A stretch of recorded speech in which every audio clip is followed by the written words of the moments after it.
Padre bendito, Señor, te queremos dar muchas gracias porque tú dispones todo para que podamos estar aquí. Nos permites estar ocupados en tus cosas. Sobre todo, Padre, nos permites aprender de tu palabra, de las grandes enseñanzas que tienes. Pero también, Padre, además de enseñanzas y muchos principios, encontramos también en tu palabra esperanza. Y bueno, hoy te agradecemos porque esperamos encontrar en este estudio del día de hoy también eso en nuestras vidas y para nuestro futuro y para nuestro crecimiento cristiano. Te pedimos, Padre, que entonces este estudio que tú tienes preparado el día de hoy sea útil para que lo podamos asimilar, entender y también para compartirlo a otras personas y que sepan que también tú estás siempre con ellos, tú estás pendiente de ellos y que tienes un plan y ese plan es maravilloso, Padre. Todo esto, Padre, te lo pedimos en nombre de Jesucristo nuestro Señor. Amén. Bueno, hoy vamos a continuar con los estudios que hemos venido desarrollando en las últimas semanas, que como recordarán hemos titulado Las señales de la venida del Señor. En este caso, sería la quinta parte, ¿sí? Sería las señales de la venida del Señor, número 5. Y en específico, este estudio se llama La señal del Hijo del Hombre. Y nuestro pasaje que vamos a analizar es justo donde nos quedamos la semana pasada, ¿sí? Sería Mateo 24, versículos 29 al 31. Sí que lo vamos a leer para pues, tener el contexto de lo que vamos a analizar el día de hoy. ¿Sí? Entonces, bueno, Mateo 24, versículos 29 al 31, se los leo. Dice así: E inmediatamente después de la tribulación de aquellos días, el sol se oscurecerá, y la luna no dará su resplandor, y las estrellas caerán del cielo, y las potencias de los cielos serán conmovidas.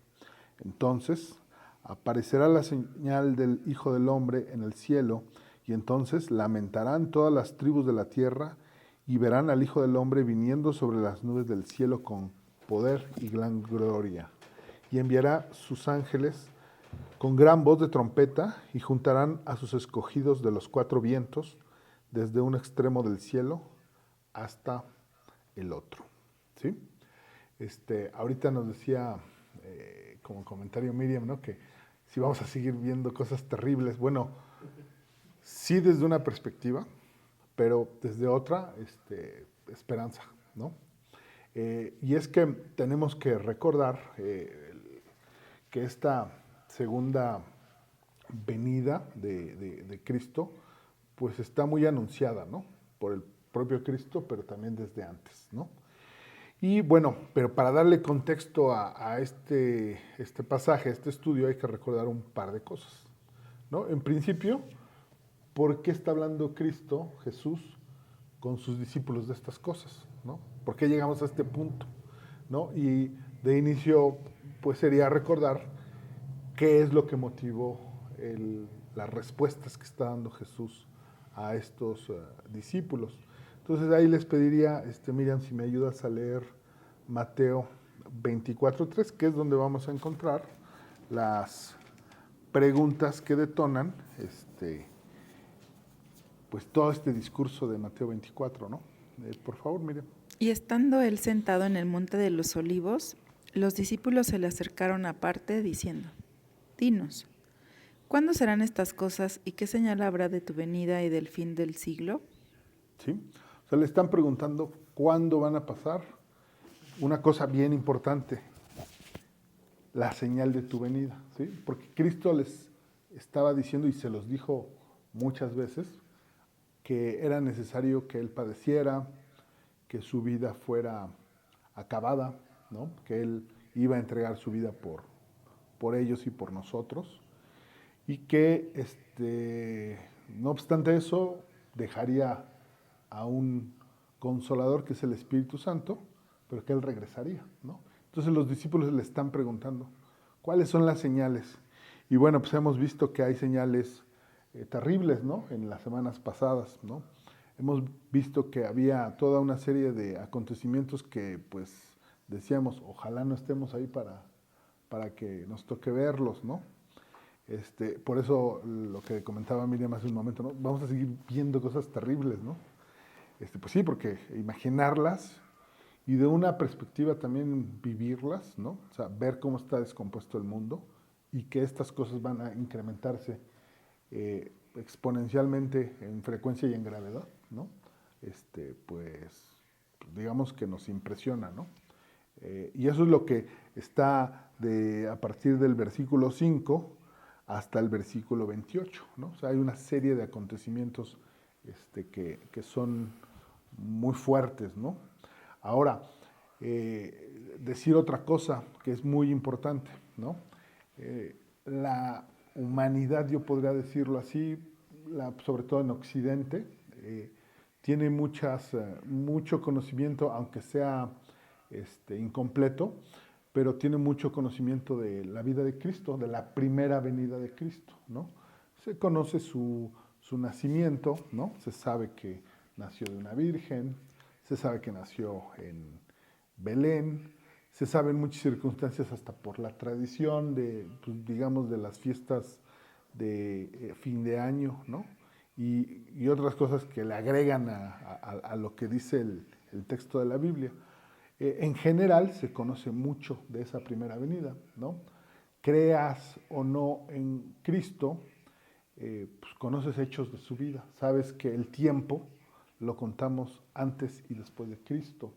Sabes también que es el Hijo de Dios, ¿no? Los que creemos en Él, o la gente que no cree en Él, pues sabe que es un personaje que tiene una vida de la cual puedes aprender, ¿no? O sea, en ese sentido, la primera venida es, podríamos decirlo, conocida casi universalmente, ¿no?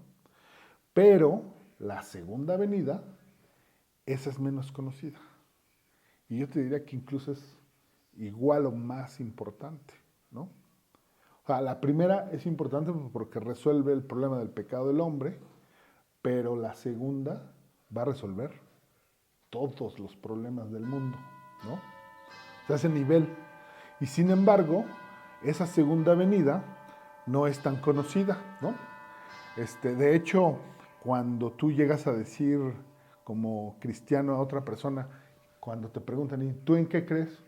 Yo creo en Jesucristo, creo que es Hijo de Dios, creo que nació para perdón de pecados, creo que fue muerto y resucitó y creo que va a volver a venir.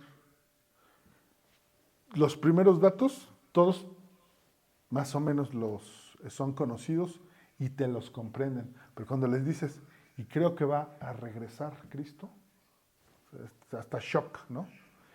Y shock en personas que podrías incluso considerar religiosas, ¿no? Que conocen y han escuchado de Cristo, ¿no? Te dicen, a ver, platícame más, ¿no? Y otras veces dicen, ya te volaste la tapa de los sesos, no sabes ni de lo que estás hablando, ¿cómo que va a venir de nuevo, no? Entonces, tenemos ese contexto, ¿no? O sea, los discípulos están preguntando a Jesús sobre su siguiente venida, pues porque están oyendo de él que va a morir, va a tener que padecer, pero que va a regresar, ¿no? Entonces le preguntan, ¿cuándo serán estas cosas? Y Cristo da todo un discurso para darles las señales, ¿no? Y bueno, la del día de hoy es precisamente la señal que llamamos la señal del Hijo del Hombre, ¿no? Ahora, esta segunda venida, como les decía hace un rato, es una esperanza para los creyentes que pues, tenemos en el Nuevo Testamento, ¿no? O sea, los que hemos aceptado a Cristo, tenemos también un entendimiento y una fe de que esa segunda venida va a ocurrir, pero que además es un motivo de nuestra esperanza. Entonces, Jesús, ¿me podrías ayudar con Tito, leyendo Tito capítulo 2, versículos 11 al 13? Sí, Porque la gracia de Dios se ha manifestado para salvación a todos los hombres, enseñándonos que, renunciando a la impiedad y a los deseos mundanos, vivamos en este siglo sobria, justa y piadosamente, aguardando la esperanza bienaventurada y la manifestación gloriosa de nuestro gran Dios y Salvador Jesucristo. ¿Sí? Dice aquí el versículo 13, aguardando la esperanza bienaventurada, ¿no? O sea, aguardando algo que todavía no está ocurriendo, ¿no? Estamos aguardando que ocurra algo, ¿no? Estamos esperándolo, sería la manera de utilizar algún sinónimo, ¿no? La manifestación gloriosa de nuestro gran Dios y Salvador Jesucristo. Ahorita en el pasaje vamos a ver cómo viene esa manifestación y con otros versículos que están en otros libros de la Biblia, vamos a ver cómo es esa manifestación. Pero también encontramos esta esperanza del creyente en Santiago 5:7, si me ayudas, Miriam. Santiago 5:7. Por tanto, hermanos, tened paciencia hasta la venida del Señor. Mirad cómo el labrador espera el precioso fruto de la tierra, aguardando con paciencia hasta que reciba la lluvia temprana y la tardía. ¿Sí? O sea, aquí también está una invitación a tener paciencia de esta siguiente venida del Señor, ¿no? Y bueno, yo te diría, para entrar al estudio del pasaje, ten en cuenta esto, ¿no? Tú que ya aceptaste a Cristo en tu corazón, que ya, incluso, no sé, quienes ya han sido bautizados, ya han hecho la manifestación de que Jesús es tu Señor y tu Salvador, pues también en esa declaración externa de lo que estás creyendo, va esto, el que tú crees en la segunda venida de Cristo, ¿no? Entonces, tenlo en cuenta porque pues lo que vamos a estudiar el día de hoy es cómo se va a hacer manifiesta esa segunda venida, o sea, cómo vas a identificar la venida del Señor, ¿no? ¿Cuál es la señal, ¿no? De eso se trata el estudio de hoy. ¿Y qué es lo que vamos a ver? Vamos a ver cinco elementos de esta señal, ¿no? 5 elementos. El primero de ellos es, pues, el evento, ¿no? El qué ocurre, en qué momento se va a dar esta manifestación. Y esto lo vamos a ver en Mateo 24, la primera parte del versículo 29. Mateo 24,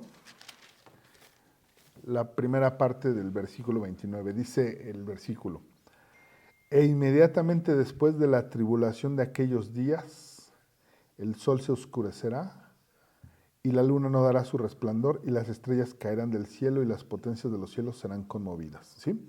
O sea, ¿cuándo va a ocurrir la señal del Hijo del Hombre? Inmediatamente después de la tribulación de aquellos días. ¿Sí? De esta estas grandes señales que hemos estado estudiando, ¿no? La llegada de este anticristo, ¿no? ¿Sí? O sea, podríamos describir que son todos los eventos descritos en los estudios anteriores, que tiene que ver con el arrebatamiento de los santos, la ausencia del Espíritu Santo, la furia de Satanás, la aparición del anticristo, la violación del lugar santo, ¿no? Esta abominación desoladora que está descrita en Daniel, ¿no? La persecución de los israelíes y también de los cristianos, y pues todas las calamidades naturales que se describen en los versículos de Mateo 24, ¿no?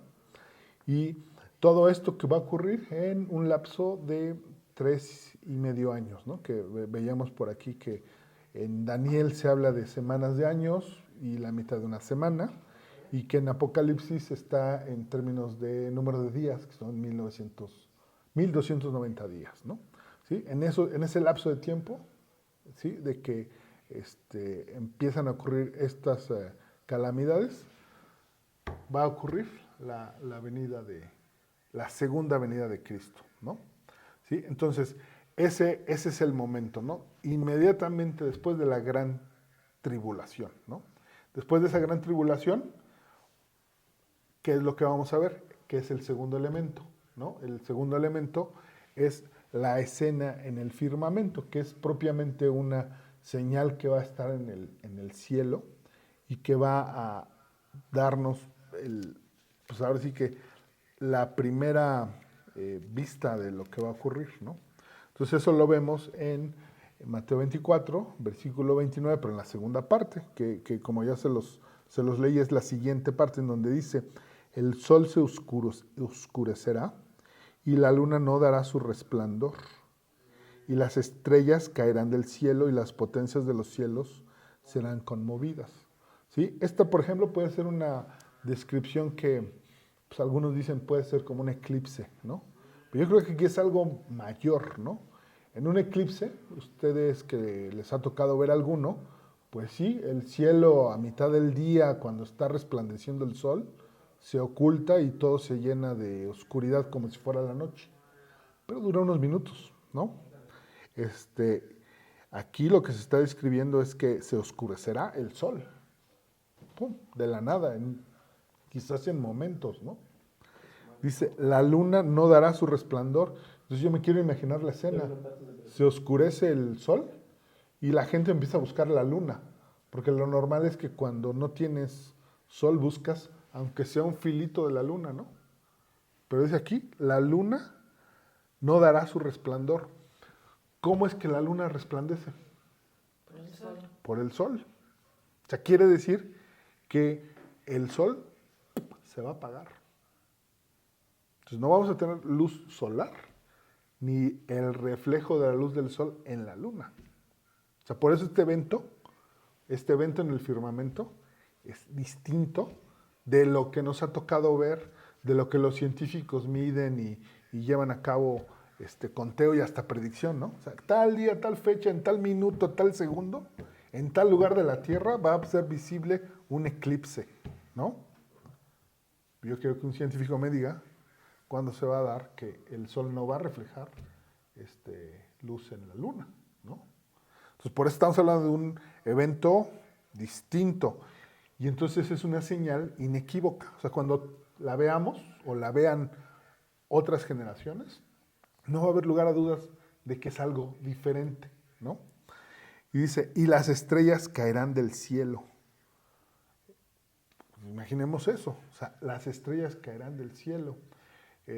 Los físicos te dicen, bueno, pues eso solo sería posible cuando no exista gravedad, porque la gravedad, pues digamos que mantiene los cuerpos en movimiento y la atracción de los cuerpos masivos, pues genera fuerzas de atracción en todos lados. Pero imagínense, las estrellas caen, ¿no? Digo, probablemente no van a caer hacia la Tierra, la destruirían en un santiamén, ¿no? Pero lo que se verá en el firmamento es que las estrellas dejan de estar en su lugar en un momento, ¿no? Entonces implica que el universo, controlado por la potestad y poder de Dios, por la soberanía de Dios, se va a convulsionar. Y nosotros vamos a ver esa convulsión, ¿sí? Y dice, y las potencias de los cielos serán conmovidas. Pues yo no me imagino cómo es esto, ¿no? O sea, las potencias del cielo, es decir, las fuerzas que sustentan lo que está en el cielo, en el firmamento, ¿sí? ¿Qué va a pasar? Dejará de haber gravedad, se moverán todas las estrellas, el universo se moverá más rápido. No sabría decirlo, ¿no? Pero lo que sí está descrito en la Biblia es que esas fuerzas se van a mover, ¿no? Y lo que les digo, no va a ser, vamos a decir, algo que hayamos visto antes, ¿no? ¿Me podrían ayudar leyendo Lucas 21, versículos 25 y 26 para Lucas 21?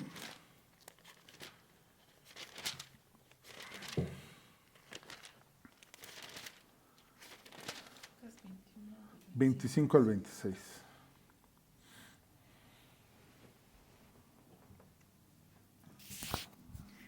Entonces habrá señales en el sol, en la luna y en las estrellas, y en la tierra angustia de las gentes confundidas a causa del bramido del mar y de las olas, desfalleciendo los hombres por el temor y la expectación de las cosas que sobrevendrán en la tierra, porque las potencias de los cielos serán conmovidas.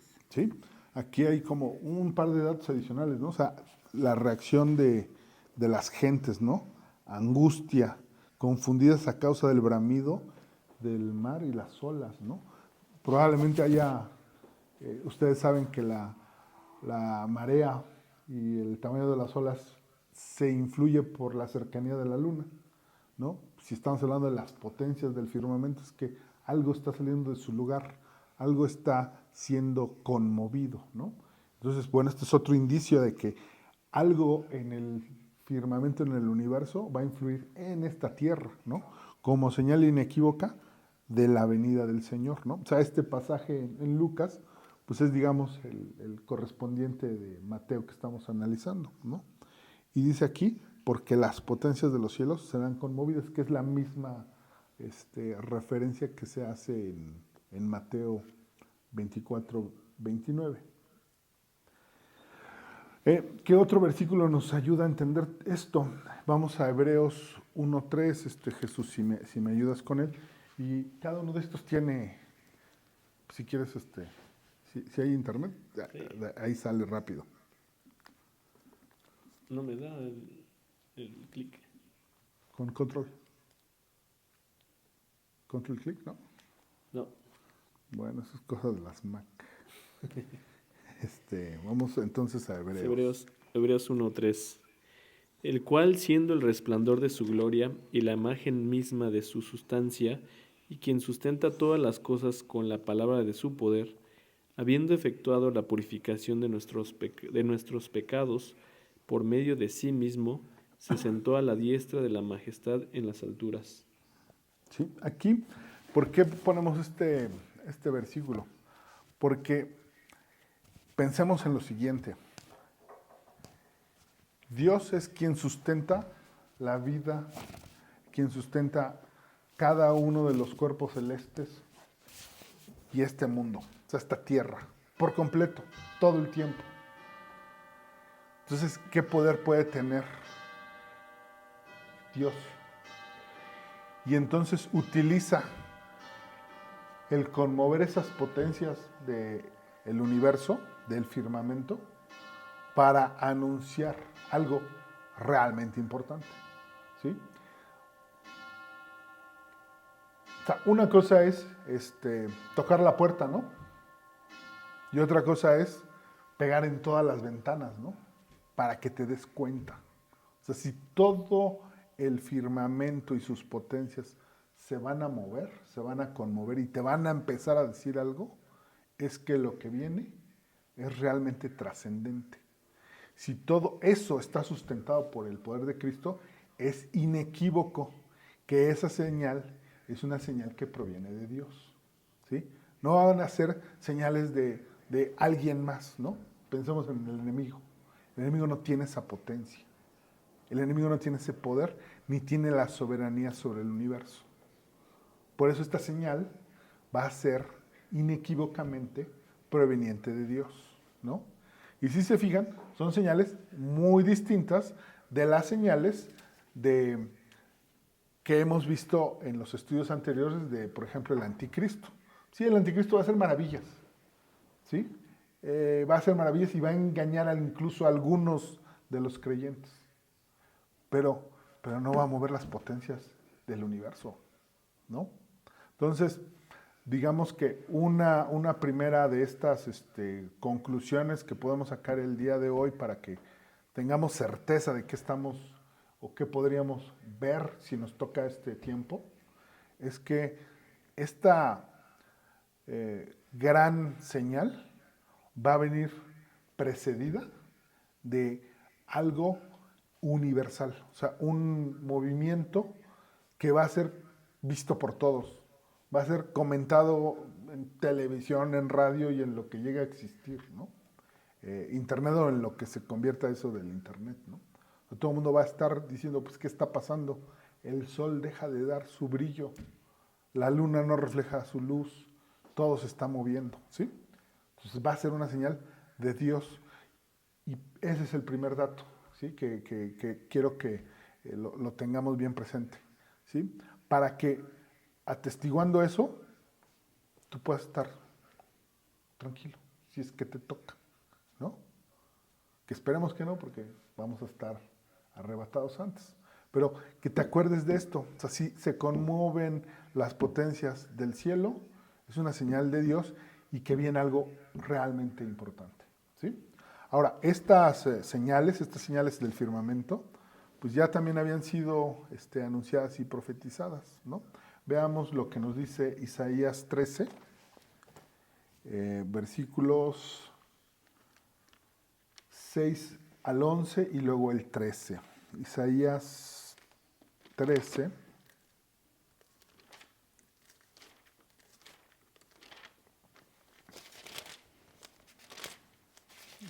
Miriam, ¿lo tendrás por ahí o Sí. lo leo? Aullad porque cerca está el día de Jehová, vendrá como asolamiento del Todopoderoso. Por tanto, toda mano se debilitará y desfallecerá todo corazón de hombre, y se llenarán de terror, angustias y dolores se apoderarán de ellos. Tendrán dolores como mujer de parto. Se asombrará cada cual al mirar a su compañero, sus rostros de llamas. He aquí, el día de Jehová viene terrible y de indignación y ardor de ira, para convertir la tierra en soledad y raer de ella a sus pecadores. Por lo cual las estrellas de los cielos y sus luceros no darán su luz, y el sol se oscurecerá al nacer, y la luna no dará su resplandor. Sí, que es lo mismo que hemos leído, ¿no? Y castigaré al mundo por su maldad y a los impíos por su iniquidad, y haré que cese la arrogancia de los soberbios y abatiré la altivez de los fuertes. Luego el 13. El 13, por favor. Porque haré estremecer los cielos y la tierra se moverá de su lugar en la indignación de Jehová de los ejércitos y en el día del ardor de su ira. Sí, aquí lo que está también hablando Isaías es que, bueno, viene en esta segunda venida Cristo en un papel distinto, ¿sí? Viene al día de Jehová a hacer cuentas, ¿no? A hacer cheque de corte de caja, como se dice, ¿no? Y los que estamos en su equipo vamos a tener un destino y los que estamos en el equipo contrario o los que están en el equipo contrario van a tener estas consecuencias que están profetizadas en Isaías, ¿no? Veamos también Isaías 34, 1 al 5.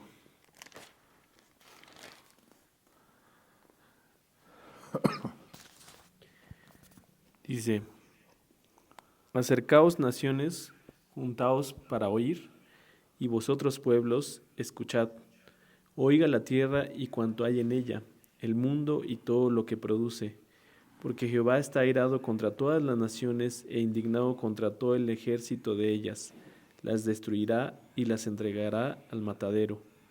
Y los muertos de ellas serán arrojados, y de sus cadáveres se levantarán hedor, y los montes se disolverán por la sangre de ellos. Y todo el ejército de los cielos se disolverá, y se enrollarán los cielos como un libro, y caerá todo su ejército como se cae la hoja de la parra, y como se cae de la higuera. Porque en los cielos se embriagará mi espada. He aquí que descenderá sobre Edom en juicio y sobre el pueblo de mi anatema. ¿Sí? Aquí está describiendo de nueva cuenta un juicio fuerte, pero también estas señales en el cielo, ¿no? De que se van todas estas potencias a conmover, ¿no? Veamos Joel 2, versículo 1, 10 y 11, si quieren se los leo. Joel 2, 1. Tocad trompeta en Sión y dad alarma en mi santo monte, tiemblen todos los moradores de la tierra, porque viene el día de Jehová, porque está cercano. Luego el 10 y el 11. Delante de él temblará la tierra, se estremecerán los cielos, el sol y la luna se oscurecerán y las estrellas retraerán su resplandor. Y Jehová dará su orden delante de su ejército, porque muy grande es su campamento. Fuerte es el que ejecuta su orden, porque grande es el día de Jehová y muy terrible. ¿Quién podrá soportarlo? ¿Sí? De nueva cuenta, los juicios del día de Jehová y las potencias del firmamento movidas, ¿no? Diferentes descripciones. ¿Por qué nos da Dios diferentes descripciones? Pues porque así que los seres humanos a veces no entendemos, ¿no? Lo que está dicho aquí es pues para que lo entendamos, ¿no? Se va a mover el universo, ¿no? La tierra, dice en uno de estos versículos que acabamos de leer, saldrá de su lugar, ¿no? Se moverá de su lugar, ¿no? O sea, ¿qué pasará, ¿no? Para que eso ocurra. Veamos también Ageo.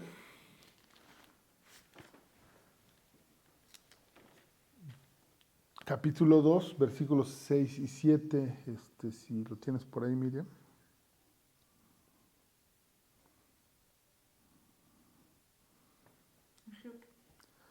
2, 6 y 7. Porque así dice Jehová de los ejércitos: de aquí a poco yo haré temblar los cielos y la tierra, el mar y la tierra seca, y haré temblar a todas las naciones, y vendrá el deseado de todas las naciones, y llenaré de gloria esta casa, ha dicho Jehová de los ejércitos. Sí, aquí también nos confirma que todo esto que está ocurriendo también va a ser visto en todas las naciones, o sea, va a ser un evento mundial, ¿no? Va a ser para todas las naciones, y todos se darán cuenta de eso, ¿no? Eso también, a diferencia de otras profecías que solo se cumplieron en Israel, ¿no? Como la primera venida de Jesús y muchos de sus acontecimientos que solo fueron vistos por ese pueblo y la gente que era contemporánea de esa época, esto se va a ver en todos lados, ¿no? O sea, aquí en todas las naciones, ¿no? Veamos, por último, para agotar el tema de estas señales, la del versículo que está en Zacarías 14, versículos 6 y 7. Zacarías 14, 6 y 7. Jesús. Y acontecerá que en ese día no habrá luz clara ni oscura. Será un día el cual es conocido de Jehová, que no será ni día ni noche, pero sucederá que al caer la tarde habrá luz. Sí, otra descripción de algo que no hemos visto, ¿no? O sea, dice aquí, no será día ni noche, ¿no? Es una penumbra extraña, ¿no? Y sucederá al caer de la tarde, habrá luz. Normalmente hacia el caer de la tarde se va extinguiendo la luz, ¿no? Entonces, algo diferente a lo que hemos visto, ¿no? Entonces, en resumen de este segundo elemento, que es la escena en el firmamento, podríamos decir y destacar que es un evento que no se va a parecer a ninguno de los que hayamos conocido, ninguno de estos que la ciencia y los astrónomos pueden predecir. Esto es impredecible, o sea, no va a ocurrir que alguien nos va a decir tal día en tal fecha va a ocurrir, no, eso no, ¿sí? Pero va a ser una señal, como les digo, que viene de Dios y que va a ser inequívoca, ¿no? Inequívoca. O sea, no se va a poder interpretar como otra cosa, ¿no? Tercer elemento, dice aquí la señal en el cielo, ¿sí? La señal en el cielo, que esto lo vamos a encontrar en nuestro pasaje en Mateo 24, ya entrando en el versículo 30, en la primera parte, que se los voy a leer, dice, entonces aparecerá la señal del Hijo del Hombre en el cielo. ¿Sí? Hasta ahí sería esta señal. Aparecerá el Hijo del Hombre, ¿no? Con toda su gloria, ¿no? Va a ser una aparición espectacular. O sea, imaginemos el escenario, o sea, se está moviendo todo, todos vamos a voltear a ver al cielo, todos nos vamos a, pues, seguramente preocupar los que estén ahí, ¿no? Y van a ver al Hijo del Hombre, ¿sí? Descendiendo del cielo, ¿no? así como está descrito en otros lugares de la escritura, ¿no? ¿Sí? En Hechos está descrito cómo ascendió. Y así como ascendió, va a regresar. Pero va a ser visto por todos. Eso es lo maravilloso, ¿no? Ahora, como decíamos, va a haber dos equipos. Unos que van a ver eso como una señal de juicio en donde no tienen cuentas correctas y van a huir, le van a tener miedo, ¿no? Y otros que, reconociendo que es una señal de Dios, sabiendo que es el Hijo del Hombre, Jesucristo, su Señor y Salvador, pues van a tener ahí la esperanza. Y otros que ya estábamos o que estemos arrebatados o estemos durmiendo, o sea, los que no sobrevivamos físicamente a esa época, también vamos a ver esa venida, ¿no? Entonces va a ser visto por todos, ¿no? Y miren, trabajando en esto de las telecomunicaciones, dicen con mucha orgullo, ¿no? Es que el primer evento mundial en el que varios países simultáneamente vieron un evento fue la Olimpiada de México 68, porque se utilizó la primera transmisión vía satélite para un evento mundial en vivo. Bueno, nada que ver con esta venida, ¿no? Todos la van a atestiguar, ¿no? La van a ver en el cielo, ¿no? Eso es lo que está escrito en la Biblia, ¿no? Por eso va a ser tan evidente, ¿no? Y va a ser la señal del Hijo del Hombre, ¿no? Veamos qué nos dice Apocalipsis 6, 16 y 17. Apocalipsis 6, 16 y 17. ¿Lo tienes, Miriam?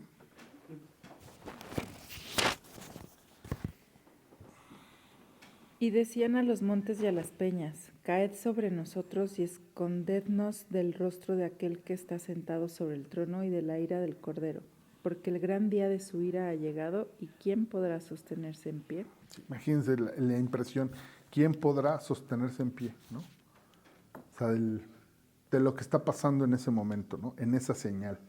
Veamos también Apocalipsis 16, más adelante, versículos 10 y 11, Jesús, si lo tienes. Uh-huh.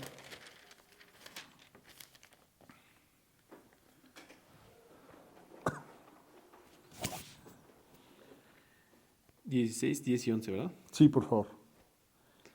Dice, el quinto ángel derramó su copa sobre el trono de la bestia, y su reino se cubrió de tinieblas, y mordían de dolor sus lenguas, y blasfemaron contra el Dios del cielo por sus dolores y por sus úlceras, y no se arrepintieron de sus obras. ¿Sí? Ahora, ¿qué es lo que vamos a ver aquí? Que la venida de esta segunda venida de Cristo va a ser con reacciones también, ¿no? ¿Reacciones de quién? De los que no están en su equipo, ¿sí? Decíamos, unos subirán y buscarán no estar en esa presencia, y otros, dice aquí, hasta lo maldecirán, ¿no? ¿Por qué? Pues porque les está quitando el poder que se les había permitido por esos 3 años y medio, ¿no? De los que hablamos al principio. Ahí donde pudieran hacer de todo, aquí ahora sí que diríamos, se les acabó, ¿no? Se les acabó el tiempo en el que iban a hacer lo que quisieran. Pero además, con esa manifestación de que todo el universo se está moviendo para anunciar lo que viene, pues yo creo que en ese momento ya se saben perdidos, ¿no? Se saben perdidos y por eso vuelven a blasfemar contra Dios, ¿no? Porque saben, porque eso sí, el enemigo conoce también la Escritura y sabe que viene el momento de su juicio, ¿sí? Y pues los que no están en ese equipo van a enfrentar ese juicio, ¿sí? Por eso Jesús va a descender así, ¿no? Y decimos que pues, va a descender porque así está escrito también en la Biblia, ¿no? Como decíamos, en Hechos 1:11, igual ese no lo podemos saltar, es donde está escrito que Dios ascendió, ¿sí? Pero veamos también Daniel 7, versículos 13 y 14, ¿sí? Daniel 7.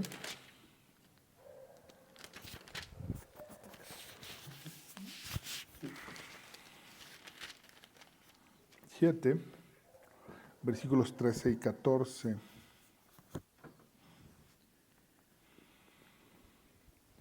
Que es una profecía del Antiguo Testamento sobre estos hechos. Miraba yo en la visión de la noche, y aquí con las nubes del cielo venía uno como un hijo de hombre, que vino hasta el anciano de días, y le hicieron acercarse delante de él. Y le fue dado dominio, gloria y reino, para que todos los pueblos, naciones y lenguas le sirvieran. Su dominio es dominio eterno, que nunca pasará, y su reino uno que no será destruido. Sí, ¿de quién está hablando Daniel aquí? Sin lugar a dudas, de Cristo. ¿Sí?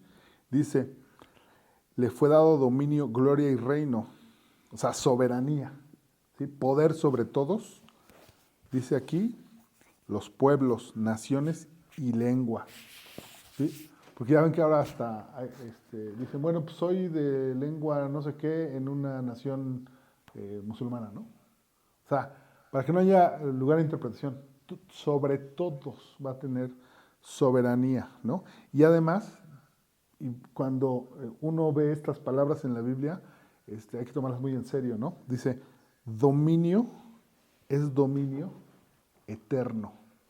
O sea, imaginemos a Dios hablando de cosas eternas.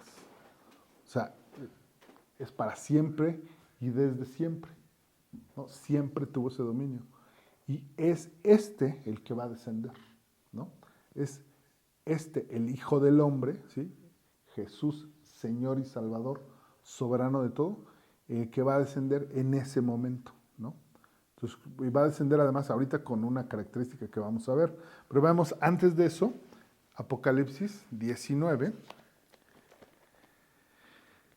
versículos 11 al 14, para ir viendo también cómo lo describe el Apocalipsis y que veamos que son paralelismos, ¿no? O sea, son la misma referencia en Mateo, en Daniel y ahora en Apocalipsis, ¿no? De cosas que todavía no ocurren.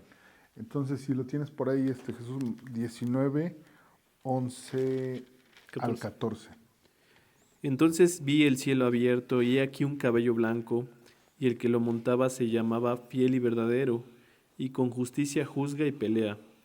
Sus ojos eran como llama de fuego, y había en su cabeza muchas diademas, y tenía un nombre escrito que ninguno conocía sino él mismo. Estaba vestido de una ropa teñida en sangre, y su nombre es el Verbo de Dios.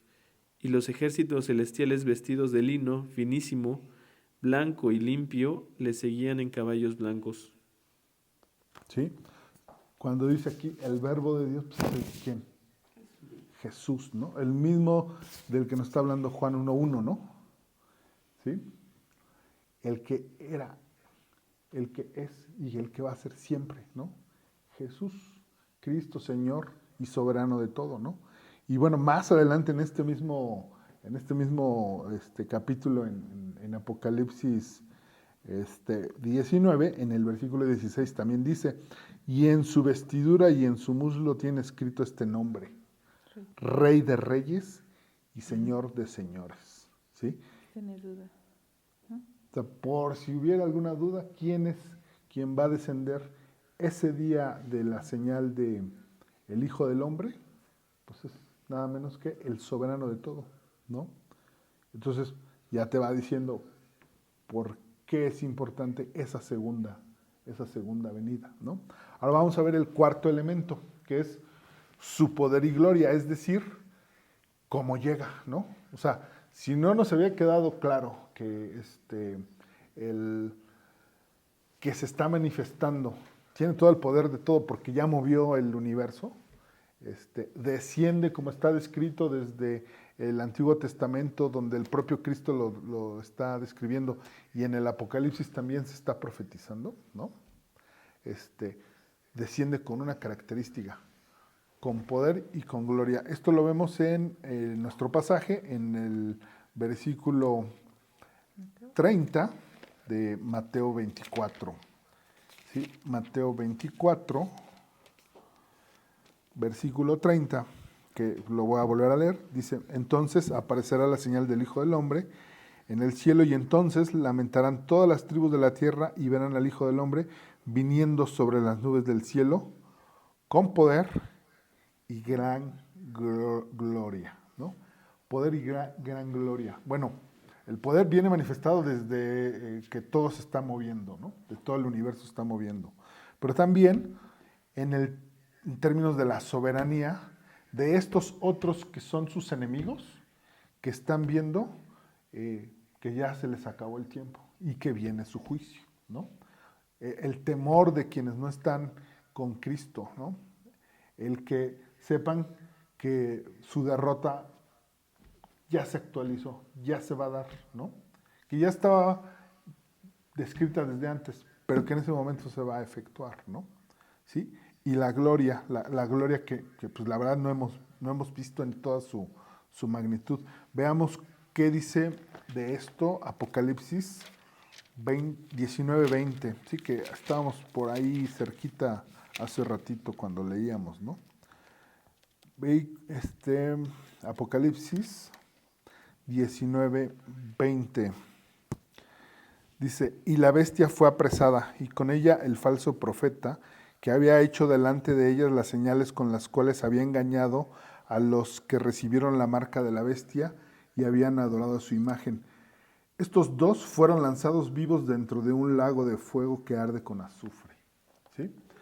Estos que fueron capaces de engañar y que hacían grandes señales y que habían engañado a muchos, desechados. ¿Sí? Esta descripción me recuerda a otras descripciones en la Biblia donde se habla de cegar, ¿no? De quitar los pámpanos que no sirven y se echan al fuego y arden, ¿no? Desechados. Esos que habían hecho maravillas y que habían sido seguramente adorados en ese gobierno que tuvieron, ¿no? Esos 300, en un momentito, desechados, ¿no? Su derrota eterna, decretada desde el principio, ¿sí? Con poder y gloria de Dios, ¿no? De gloria de Cristo. Veamos cómo lo describe también Daniel 9:24, en Daniel 9:24, Daniel 9, versículo 24. 70 semanas están determinadas sobre tu pueblo y sobre tu santa ciudad para terminar la prevaricación, ¿sí? ¿Cómo se va a manifestar el poder? Terminando la prevaricación y poner fin al pecado. Ahí se va a hacer juicio. Y expiar la iniquidad, ¿no? Expiar es castigar, es terminar con ella, ¿no? Todas las injusticias para traer la justicia perdurable y sellar la visión y la profecía y ungir al santo de los santos, ¿sí?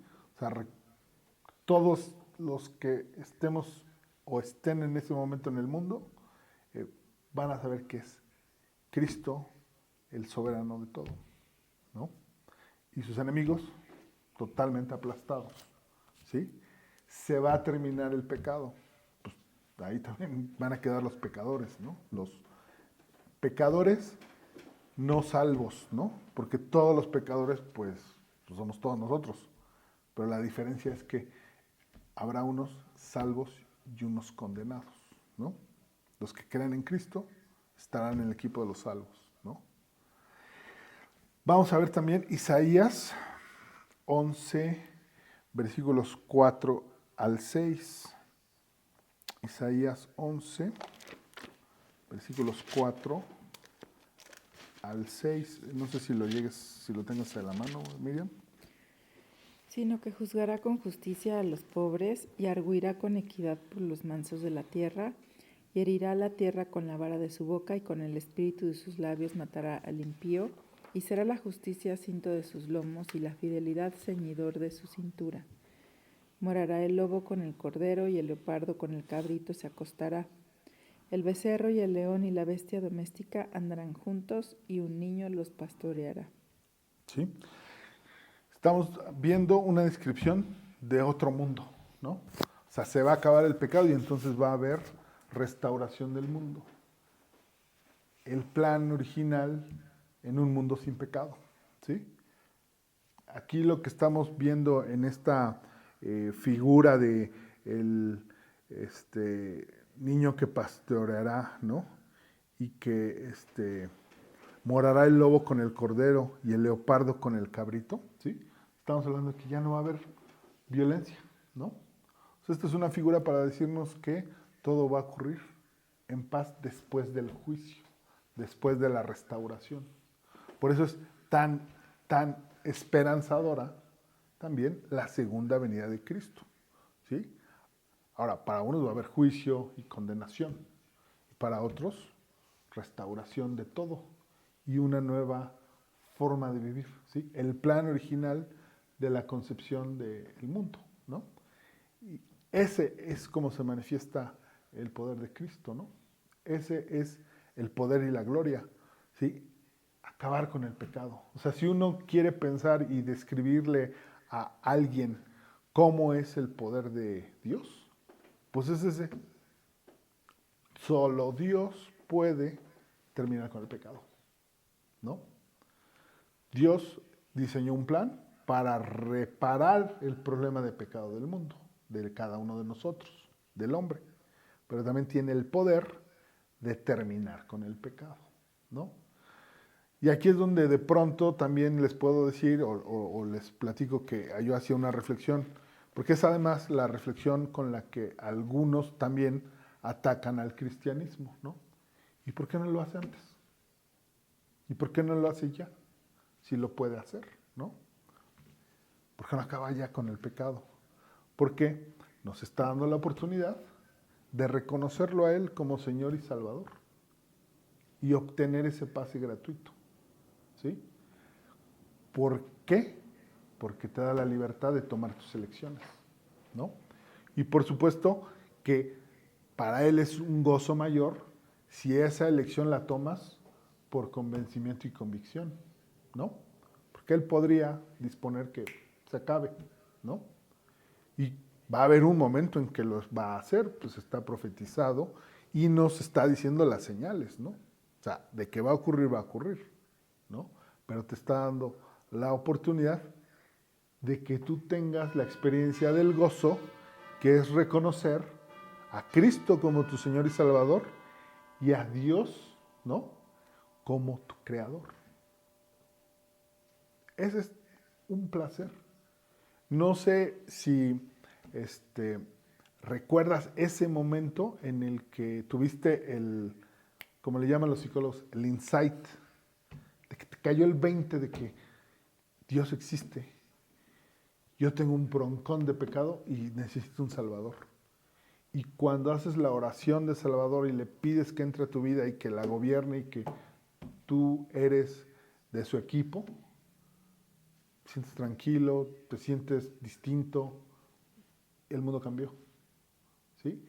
Esa experiencia es la que te pone a disposición, porque Él podría acabar con el pecado de ya, pero esa experiencia que es la que te cambia la vida, la que le da sentido y significado, para Dios es un gozo que tú la obtengas, ¿no? Recordemos la parábola del hijo pródigo, ¿no? Es un gozo el saber que uno de los que andaba perdido regresó por propia voluntad. Sí, con un montón de problemas y lo que quieran, pero llegó y pidió perdón al Padre. Y el Padre hace que una fiesta, ¿no? Por cada pecador arrepentido, ¿no? Esa es la razón, ¿no? Que te da a ti individualmente la oportunidad de vivir esa experiencia, ese gozo, ¿sí? El que te reparaste con Él, ¿sí? Él logró que tu vida cambiara, ¿no? Probablemente Él cuidó todas las circunstancias para que tú tomaras esa decisión, ¿no? Pero te dio la oportunidad de que tú vivieras esa experiencia, ¿no? El mérito es de Él, no es tuyo, pero sí te da la oportunidad de tener eso. Y yo te pido que hoy recuerdes eso, ¿sí? Para que tengamos la dimensión del cómo repara y puede tener esa reparación contigo, ¿no? Y por el otro lado, la confianza de que, así como está profetizado en todo lo que hemos estado leyendo, va a cumplir con eliminar el pecado, ¿sí? Veamos ya por último el quinto elemento del estudio de hoy, que es el envío de sus ángeles. Y que eso lo vemos en el versículo 31 de Mateo 24, que vamos para allá, para nuestro pasaje. Mateo 24, 31, ¿sí? Que dice, y enviará sus ángeles con gran voz de trompeta y juntará a sus escogidos de los cuatro vientos, desde un extremo del cielo hasta el otro, ¿sí? Los ángeles, sabemos, son entendidos como los mensajeros, ¿no? En muchos pasajes de la Biblia hay la presencia de ángeles y siempre los ángeles llevan un mensaje. Aquí el mensaje es ligeramente diferente. La comisión que le está dando a estos ángeles es juntar a los escogidos, ¿sí? A los que están en su equipo, a los que son creyentes, a los que son cristianos, ¿sí? Unos en ese momento estarán en persecución y quizás hasta escondidos de todo el mal que les estaba haciendo esta figura del anticristo y sus seguidores, ¿no? Otros habrán dormido, y es decir, murieron en lo biológico, pero seguían vivos, pero habían dormido y van a ser juntados para estar aquí, ¿no? ¿Sí? Y los que se arrepientan al último momento y de veras le entreguen su vida a Cristo con estas cosas, también van a poder entrar en ese grupo de escogidos, ¿no? Dice, y van a ser juntados, dice, de los cuatro vientos, ¿sí? La rosa de los vientos, norte, sur, este y oeste, ¿no? ¿Sí? De todos los lugares de la tierra van a ser recolectados, ¿no? Desde un extremo del cielo hasta el otro, ¿sí? Piensen en eso. ¿Cuál es el extremo del cielo? Pues para todos lados, ¿no? O sea, de todos lados van a ser traídos estos escogidos, ¿no? Y pues para poder hacer eso, Dios piensa en todo. Solo lo pueden hacer los ángeles. Si se lo pide una persona, pues va a poder llegar hasta un lugar y por más que tenga naves espaciales y... No. Aquí se requiere algo mayor, o sea, ángeles. Sus ángeles van a ir a recoger a todos, ¿no? A donde estén, de un extremo del cielo al otro, ¿sí? De todos los lugares, ¿no?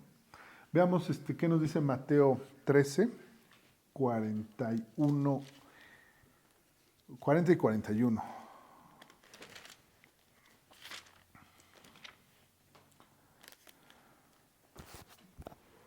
Lo tienes De por ahí, manera Jesús. que como se arranca la cizaña y se quema el fuego, así será en el fin de este siglo. Enviará el Hijo del Hombre a sus ángeles y recogerán de su reino a todos los que sirven de tropiezo y a los que hacen iniquidad. ¿Hasta ahí? Sí. ¿O Y bueno, ¿ese fue el 40? 41? Sí. Entonces, aquí vemos también que van a participar los ángeles en esta limpieza, ¿no? En esta limpieza del fin del día de este juicio, ¿sí? Y por último veamos Apocalipsis 7,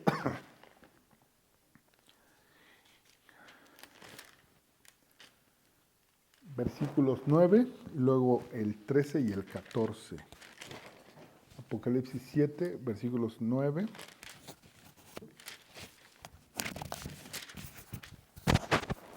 Miriam. Después de esto miré, y aquí una gran multitud, la cual nadie podía contar, de todas naciones y tribus y pueblos y lenguas, que estaban delante del trono y en la presencia del Cordero, vestidos de ropas blancas y con palmas en las manos. Y luego el 13 y el 14. Entonces uno de los ancianos habló diciéndome, estos que están vestidos de ropas blancas, ¿quiénes son y de dónde han venido?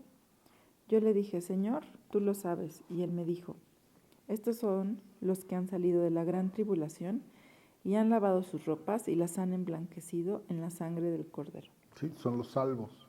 ¿Sí? Entonces también esta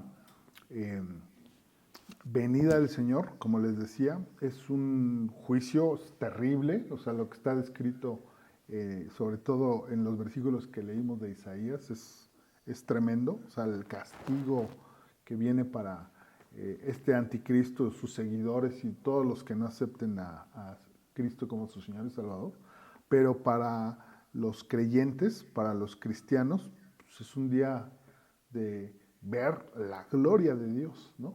Sí, es algo que pues, creo que no nos podemos imaginar, ¿no? Podemos idear alguna cosa, ¿no? Uno dice, ay, pues, las obras de arte que representan a Dios, ¿no? La Capilla Sixtina, y dice, no, pues es la obra máxima de todas las obras de arte que existen. Y pues sí, uno la llega a ver y ve fotografías y analiza cada cosa y bla, bla. Pero no, o sea, la gloria de Jesús, la gloria de su señal, del Hijo del Hombre descendiendo del cielo, va a ser extraordinaria, ¿no? Y como dice aquí, los ángeles nos van a recolectar, ¿no? Para estar con Él. Y dice aquí, nuestra vestimenta va a ser blanca, ¿sí? Figurativamente no vamos a tener mancha de pecado, porque el que resolvió el problema de pecado es ese que se está manifestando en esa señal de poder y gloria, ¿no? Y a poco no, aunque suena bien terrible todas estas cosas, tiene un desenlace para nosotros de esperanza. Y entonces, bueno, para finalizar el estudio de hoy, yo te preguntaría, y también a los que están allá viendo el video o en la sesión de Zoom, en qué equipo quieres estar, ¿no? En el que va a enfrentar el juicio o en el que va a ser recolectado por ángeles para estar con el Señor por la eternidad, ¿no? En ese nuevo mundo en donde no habrá violencia, ¿sí? En ese mundo en el que pues, los depredadores van a convivir con las víctimas. Ya ni siquiera va a haber la palabra depredador, ¿no?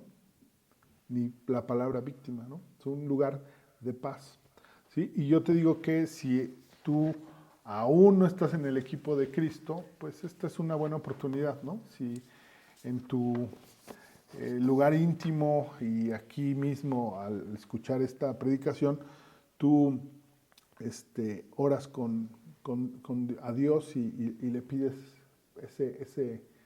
ese beneficio, ese ticket gratuito, ¿sí? Entonces, para terminar, les invito a que me acompañen en esta oración y si tú no has hecho esta elección, si tú no estás en el equipo de Cristo, pues puedes aprovechar la oportunidad y seguirme en esta oración. Padre bendito, Señor, yo vengo a ti conociendo que mi vida ha sido un desastre y que tengo un grave problema. Este problema es que no te obedezco, no soy alguien que lleve su vida de acuerdo a tus principios y cometo muchos errores y pecados. Y al conocer que ese problema de pecado tiene la grave consecuencia de estar destituido de tu gloria y que la paga del pecado es muerte, Padre, yo te pido que me ayudes a resolver ese problema.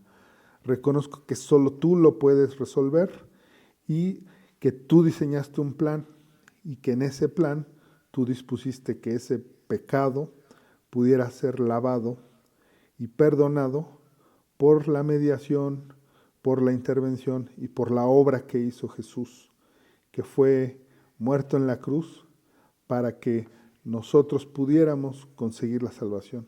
Entonces, Padre, yo te pido que tú laves el pecado de mi vida.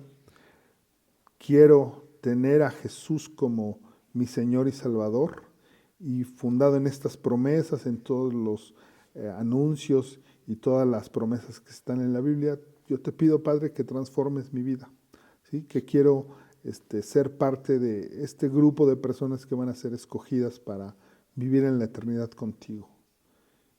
Padre, yo sé que no me lo merezco, pero tu misericordia es tanta que has puesto esta salvación a mi alcance. Padre, te pido todo esto en nombre de Jesucristo nuestro Señor. Amén. Amén. Y pues este es el estudio de hoy.